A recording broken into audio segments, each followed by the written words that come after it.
Outsourcing finance and accounting. That's a very good place to start. I've done that many times. Instead of all the accountants being scared because they went to university for 7 years and signed a piece of paper, what I rather do there is you take all the boring stuff away and you'll give it to machines, and machines will learn how general ledgers work and processing and debiting credits and all of that stuff, including financial consolidation, which is super complex. And all of the people in finance and accounting, I normally move them over to insights and analytics.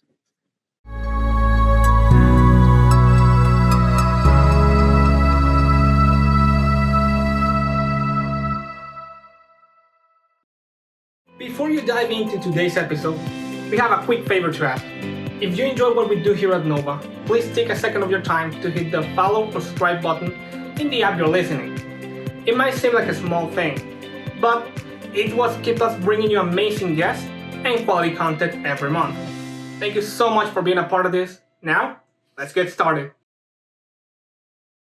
We often think that AI is just a tool we just plug in and fix a broken mess, but the reality is way more complex than that. To give you an example, if you automate a mess, you simply get a faster and more expensive mess. To help us navigate this transition, like I told you before, we're joined by a titan on the field.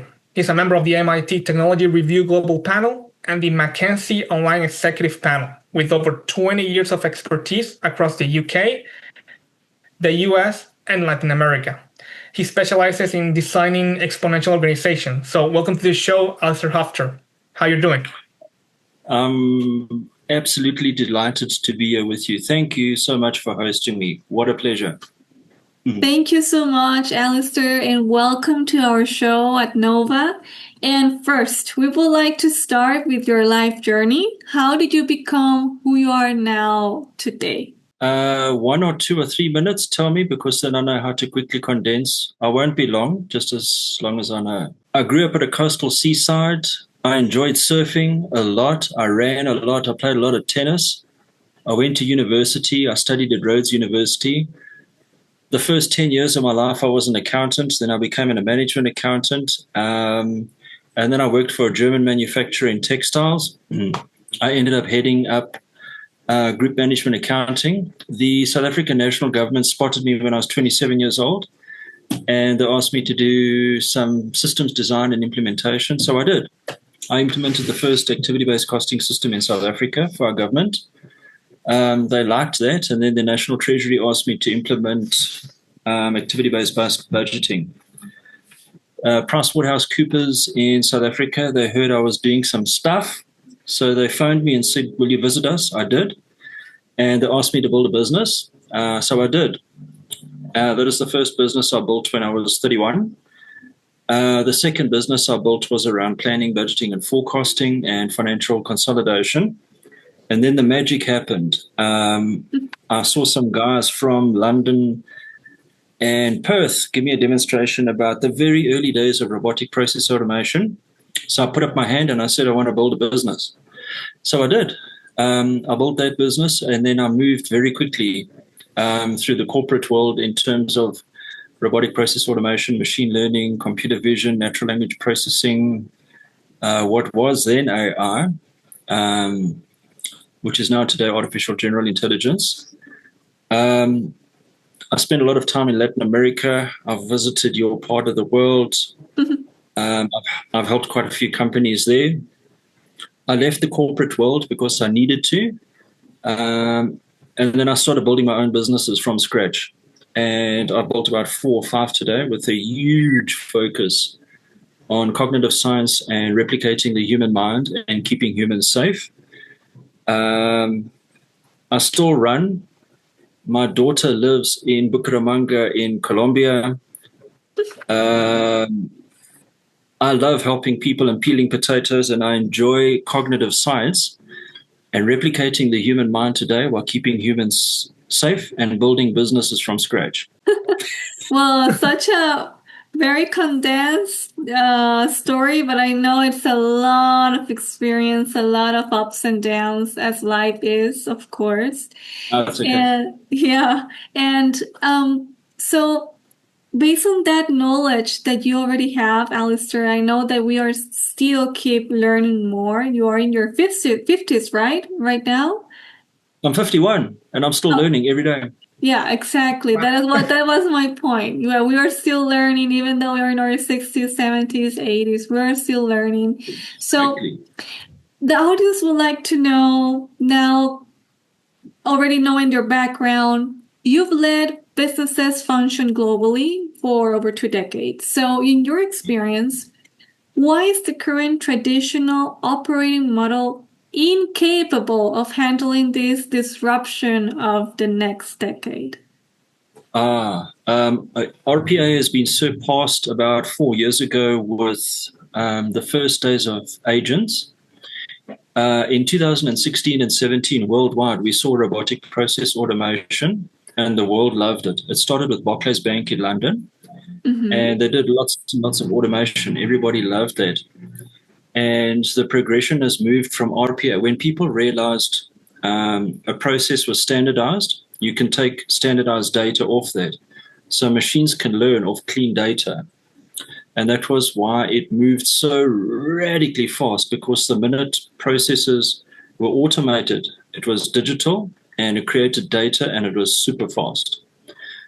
And from there, when you had machine learning algorithms learning from RPA, it grew very, very quickly from machine learning to natural language processing, to natural language generation, to natural language understanding. And then all of those things put together, that is called AI today. And today, the reason it has moved so fast is it has something which is called an exponential curve. Today, you will find AI agents, and an agent does every single one of those technologies that I've mentioned now. So speech, computer vision, behavior, understanding humans, making decisions, learning from humans. And the minute that you stack lots of agents on top of each other, on top of lots of clean processes with lots of clean data, you will build a business that explodes or replaces other businesses very quickly. So the world is going towards that, what we are seeing? And so businesses that are building these AI agents in their own platforms, it's a business that can grow exponentially over the years. Something that's super interesting. If you build a business from scratch, you will probably do better than a business that has been around for 30 years. Because I'll give you a very good example. If you build from scratch, you've got a clean slate, but because the technologies are absolutely super powerful in terms of how fast they can grow, you're designing and building processes from scratch. And the interesting thing for businesses today, all around the world, especially if you're a large corporation, my advice is understand how to disrupt yourself. Be uncomfortable when you wake up in the morning. And the way that you do that is you create a minimum viable product, and you have to step out of your organization. I take execs and leaders and senior managers out very often, and they go out to some place which has got no buildings, no concrete, no computers, and they hit some golf balls. Not because we're lazy, but you're not allowed to look at a screen or a mobile phone. You only talk to other humans like you. You have to. And what I do with those people is, my challenge is learn to disrupt yourself today. You have 3 months. That's it. The way to do that is you have to step outside your organization, whether it's medium or large size, and think, what would I do if I could digitize that entire bank, for example? A payment system. What would I do if I could create a digital retailer like Amazon and a few others have done, where you just walk in the store and walk out, 0 humans? I know the question comes later, that people get scared about losing jobs. I've been seeing that for 10 years, and I'll come there. But the way that you handle this, if you are inside an organization today, pick one problem or pick one opportunity. Solve a small problem or harness a small opportunity today. I've done quite a lot of work in real estate and banking recently, and there's lots of paper. You buy a house and you wait weeks and months and you fill out forms and papers, and there are large real estate firms all around the world, like mad, filling out pieces of paper. And the best way to do that is to say, I want to automate the forms or a few forms that I fill out. When I buy a house, there are between 8 and 10 documents. Start with 2 or 3 of those. But when you look at your organization, you've got to think, all right, my business looks like this. There are about 110 AI variations of technologies worth looking at. Choose the one that you think is suitable, and you have to disrupt yourself. You have to be uncomfortable with disruption. Choose a small part of the business where my criteria is you have to be between 19 and 30. High. Start there. And then I put some uncomfortable executives in the room.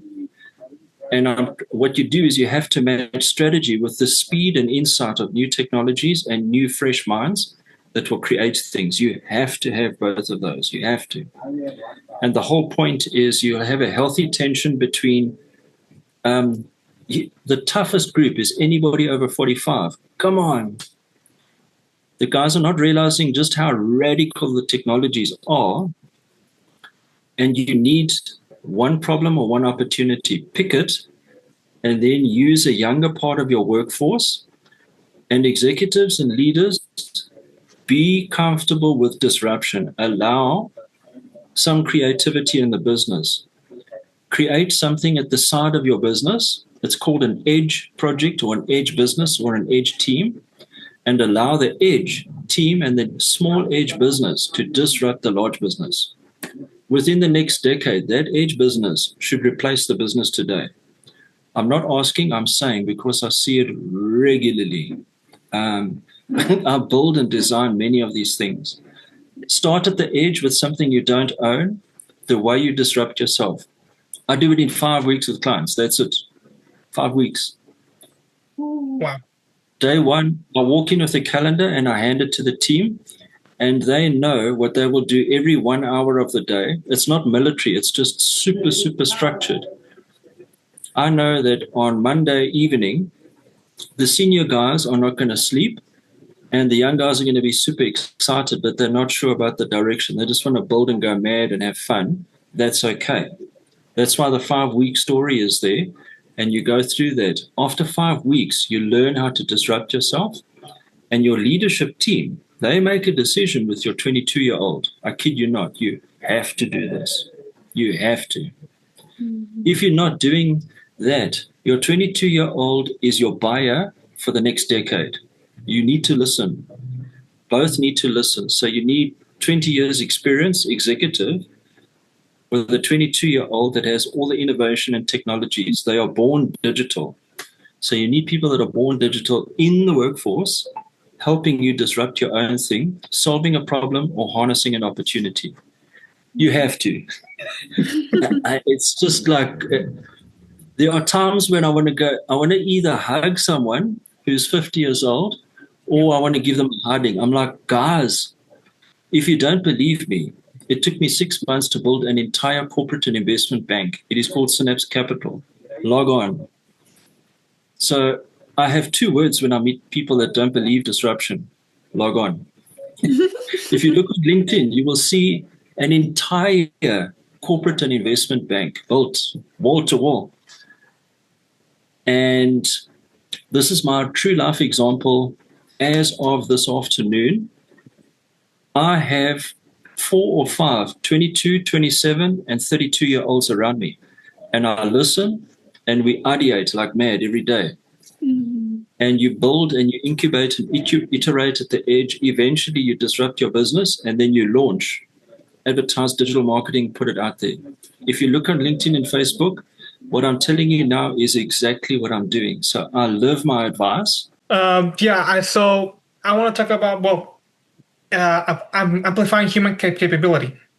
how can we ensure that intelligent automation doesn't just, like you said, reduce the head count, but actually increase like a strategic alpha of workforce? In banks that are super hardcore pinstripe debit credit vibes, find what you love and it'll keep you busy for the rest of your life. I kid you not. You can build an entire business around the right thing that you love. And I use that with workforces so that they understand what they need to do. So people and types of businesses. So the creativity is super, super important because everything that is right brain, structure, order, process, rules, and controls. I would not want to be an accountant in 2 years' time or an engineer or a lawyer. No ways. I have a 7-year-old daughter, and I encourage her to have creativity and play with learning machines. That's what I do with my daughter today. So my message to the world is allow your creativity to solve a problem, harness an opportunity, and build a business. It sounds a bit loose, but no ways. I can tell you by 2035, without a shadow of a doubt, those people who are doing those things today, you'll either run a business, build a business, or help others build businesses. End of story. Talking about that part of the machine learning, you focus for the past 15 years in the financial sector, of course, in financial services. Yeah. And in a sector where trust and is the primary currency, the financial sector is very rigid. So how do you balance the machine learning natural language processing with the need for transparency in human culture to incorporate these new technologies, even though their core technological their core tech is so rigid, it's so like a box? How do you put them out of the box to adapt this type of technologies? Because I'm telling you this because in Latin America, banks are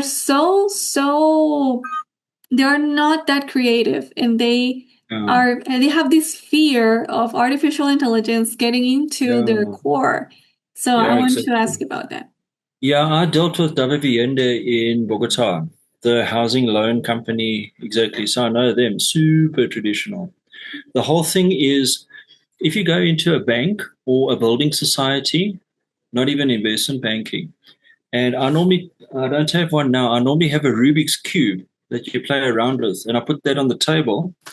That's my presentation for the next 10 minutes. Your traditional bank, I'll use Davivienda, for example. Pick 1 or 2 blocks like that.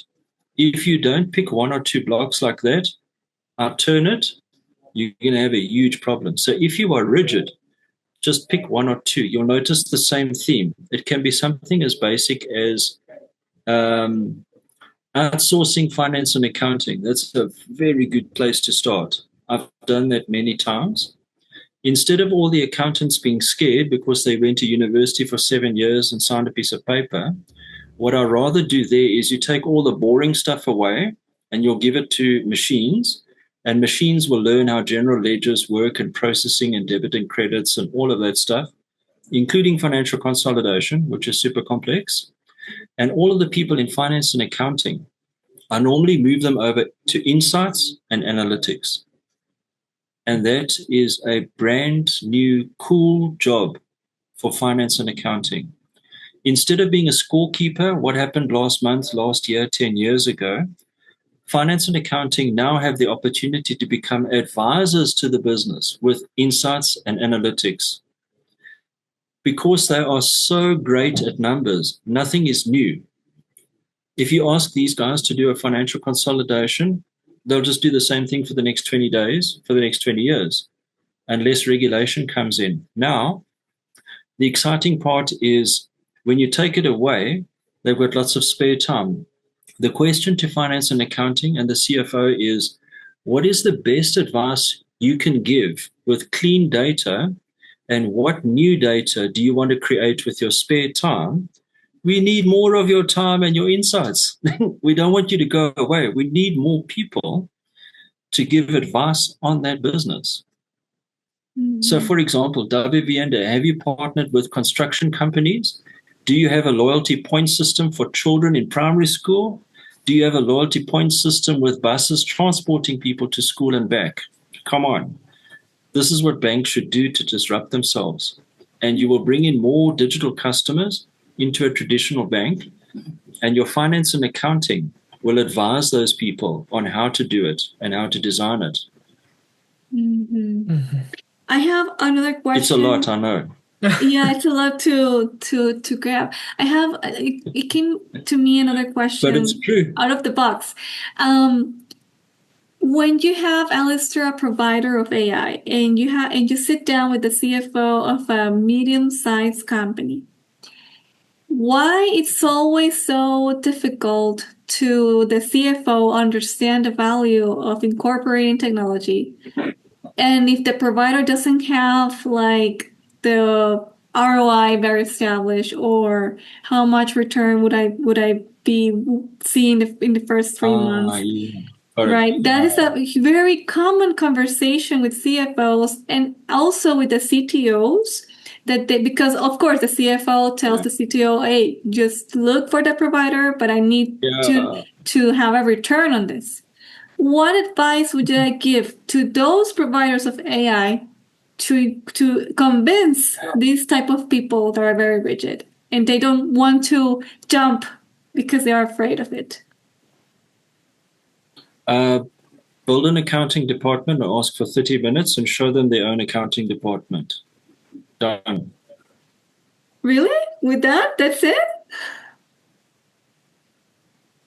If I was a CFO and you built my whole department and arrived, I'd either be scared or excited straight away, because you're either going to replace me or you freed up my entire department in 10 minutes. Done. I know it's super wild, but the reason I'm doing so I do this nowadays. I only have there are lots of people over the age of 45. They don't believe me. They think I've had way too much coffee. What I do is I build a part of their business and I only have 2 words: log on. And they see their own business fully digitized. That's it. It's not rude. It's a wake-up call. It's not impolite whatsoever. It's just, guys, if you pay attention to what you can do with high-quality design on both AI and business models, and that's why I use the Rubik's Cube. The one little box, that's finance and accounting. Mm-hmm. When your CFO sees that you have built a minimum viable product of his department and you present it to him, there's no PowerPoint. It's just like, hi, coffee, log on. It's not rude. It is so necessary, because if I can build an entire corporate investment bank that is the equivalent of 1,800 people in 5 weeks and put a trademark on it and replicate the human mind, your finance departments and CFOs have to pay attention. And the only way that they can listen is not with long projects and proposals and 4 meetings and see you in 3 weeks' time. They need to be listening to disruptive innovation. And disruptive innovation is starting with an MVP. If they don't do it, someone else will. I can guarantee you for sure. For example, when the 2 of you leave this call, if you went and you properly learned 7 or 8 of the right technologies, you would build a finance department in 5 or 6 weeks. Hi. End of story. So this is exactly what I provide in Synapse Academy. When you walk out, you're going to be, you're not going to talk. You're going to go home and you're going to not sleep until 2 o'clock in the morning because you're excited. And you will walk around building minimum viable products or your own business. It's not because you're rude or impolite. It's just because the world has changed so radically with exponential technologies that Stephanie and Victor, in 5 weeks' time, you could have the right tools and technologies and enough. You do not need a PhD. It's useful. You will have enough in that time period to safely work with 5 or 6 technologies that are ultra exponential and build things. You have to break a couple of things and then you realize, ooh, this is what happens. When you master those technologies together, you can take stuff out into clients or your own business. And then you experiment and validate in the market. You're not guessing. You have a nice, safe meeting with the CFO. I meet Stephanie and Victor and say, thanks for the call. I cloned your voices and used natural language processing to replicate you and computer vision. I can host NOUVA next week. Okay. So it's wild, and I would never do that. But the point is, I did that. I do this on purpose. It's kind shock because these technologies. It's not easy and it's not cheap. I say that often. It's not easy. It's not cheap. You cannot just play around in ChatGPT and think you know what on earth is going on. No, there are 110 technologies that are different and equally as potent at different things worldwide. I use 22 out of the 110 technologies nearly every day of my life. So the guys need, the world needs to listen to you guys together with people that have done lots of stuff in business. Simple. That's right. That's right. Brother, you have something to tell Alistair? Well, the last question that I had here already answered it, but I do have another question. Out of all those 22 AI tools that you use, which one would you recommend to this audience that is hearing us right now? No, that's like asking me on a first date. I can't say yes.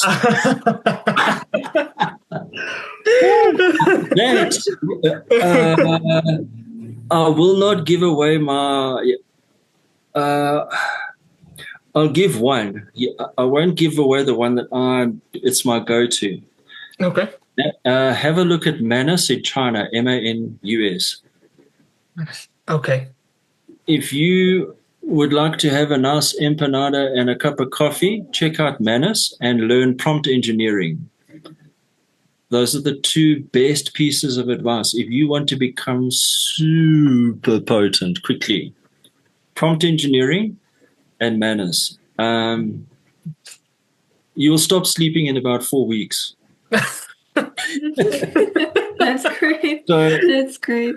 Yeah. So, Alistair, before we wrap up, and thank you for all the innovation in all what you have. I mean, we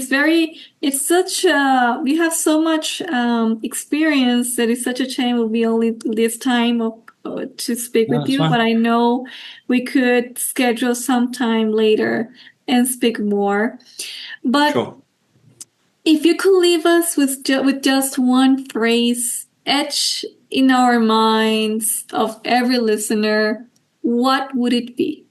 Start tomorrow. Machines are not bad. You will do better if you learn proper AI. Perfect. It was so cool. I like it. Okay. Alistair, thank you so much for your vision, your energy. You are helping many businesses right now to navigate and to transition from this digital transformation to AI and inspiring a new whole generation. We are very pleased and thank you for accepting this podcast as well. You have a lot to share, I know. And thank you so much. Victor Andres, do you have something to tell, Alistair? No, I think I owe you that cup of coffee that you said. Great. Thank you. What a pleasure and a delight to speak with you. Love it. It was great. NOUVA, I hope you guys grow from strength to strength. You're looking for support, energy, words, amplification, connections, business channels, knock on my door. Thank you so much, Alistair. Have a great night and see you. I hope we can see you again in another time. Thank you so much. Good night. Buenas noches. Buenas noches. Adios. Adios. We close this chapter, but now there's a next step to do. Applying it to your life. Knowledge that isn't used is just noise. Don't live here with a notebook full of ideas. Live here with a plan to change one thing in your routine tomorrow. Ask yourself, From everything we discussed here today, one idea resonated with me enough to put into practice. Don't wait for the future. Create it today. This is NOUVA Podcast. See you in the next episode.